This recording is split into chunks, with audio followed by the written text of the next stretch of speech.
जय महाकाल। आज हम जानेंगे कि नारद जी ने धर्मराज को ऐसा कौन सा उपदेश दिया जिससे कि उनके मन में ग्लानि उत्पन्न हुई। नारद जी ने बड़े प्रेम से प्रहलाद चरित्र की कथा धर्मराज को सुनाई। फिर भी नारद जी ने देखा कि धर्मराज के मुख पर ग्लानि छाई हुई है।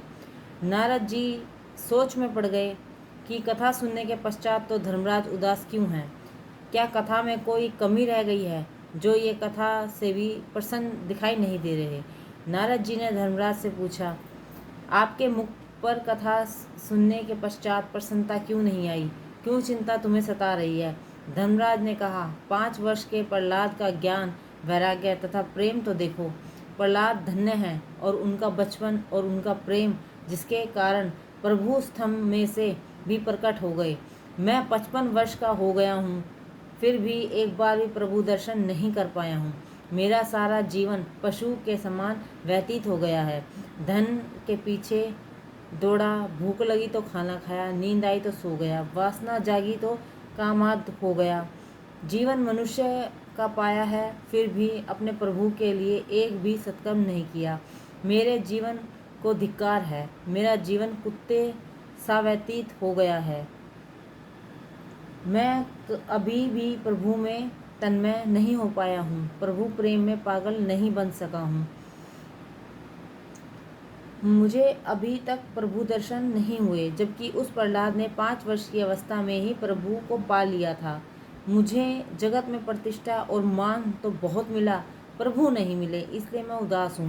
भक्ति के बिना भगवान का दर्शन बिना मेरा जीवन व्यर्थ ही व्यतीत हो गया है और व्यर्थ भी हो गया है। इसी कारण मैं दुखी हो रहा हूँ। मेरे मुख पर ग्लानि छाई हुई है। मेरा जीवन पशु के समान व्यतीत हो गया है। मैंने वैसे तो सब कुछ किया, परंतु वही नहीं किया जो मुझे करना चाहिए था, अर्थात प्रभु के लिए मैं कुछ नहीं कर पाया। सुंदर शरीर, नोएडा पत्नी, मेरू पर्वत जितना धन और पुष्कल कीर्ति तो हो तो किंतु मन प्रभु चरणों में न लगा हो तो इन सब का क्या लाभ है। इनसे क्या हुआ, क्या मिला, कुछ भी तो नहीं। संसार की प्रतिष्ठा, धन आदि अंतकाल में कुछ भी काम नहीं आता। जो विद्या अंतकाल में निरर्थक और निरुपयोगी रह जाए, उससे क्या लाभ है। इंसान की सच्ची दौलत ईश्वर है, क्योंकि जो इंसान ईश्वर को अपनी धन दौलत, अपनी ज़िंदगी, अपना सर्वस्व मान के जीता है, वो ही इंसान इस दुनिया में ऊंचाई की तरफ बढ़ता है, प्रभु के निकट रह करके। क्योंकि परमात्मा के पास उस इंसान के लिए जगह है जो अंदर से हल्का हो, मन से हल्का हो, क्योंकि उड़ान उसी को नसीब होती है जो हल्के से हल्का हो। इसलिए इंसान को अपनी ज़िंदगी में अपने मन में बोझ रख के नहीं जीना चाहिए, क्योंकि ये बोझ इंसान को कहीं ना कहीं ले डूबता है। जय महाकाल।